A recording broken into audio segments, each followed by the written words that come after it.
In May of 2022, there were some big releases. One in particular, first of all, in the month, you had Doctor Strange in the Multiverse of Madness.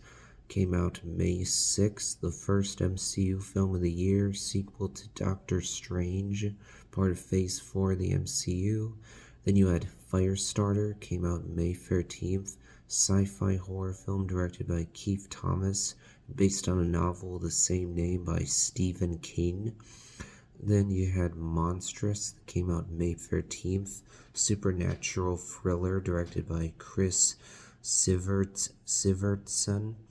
Then you had On the Count of Three, came out May 13th, black comedy directed by Jared Carmichael. And then you had Downton Abbey, A New Era, came out May 20th. That was a sequel to the 2019 film of the same name, directed by Simon Curtis. Then you had Men, came out May 20th, the latest project from Alex Garland, folk horror film. And then you had Top Gun Maverick, came out May 27th. Wow, that movie was a big deal. It was very successful, both critically and commercially. So it was a big hit. That was a sequel to Top Gun, a classic movie from the 80s. So Top Gun Maverick came out a long time after the original film, was directed by Joseph Kosinski. And then you had the Bob's Burgers movie, came out May 27th. That is an adaptation of the animated show Bob's Burgers. And that's it for the month of May. So I ended up seeing two new theatrical releases this month. Doctor Strange Into the Multiverse of Madness, saw it with my mom, and then saw Top Gun Maverick in theaters with my dad. And that's it in terms of the movies I ended up seeing.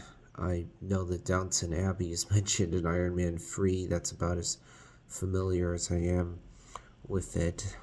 And I don't really know if I had heard of any of these other... Well, I know for sure I had heard of Firestarter before. I remember a YouTuber talking about that one, but I don't really remember hearing talk about these other movies that came out in May.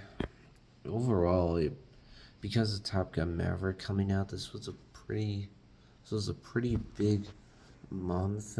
Some of these movies weren't successful at all, like Firestarter, but some of them were. I mean, Doctor Strange 2 ended up getting good reviews, though not fantastic reviews. I think it wasn't received as well as it could have been if the movie had lived up to the promise of the title, if it had truly embraced the multiverse of madness.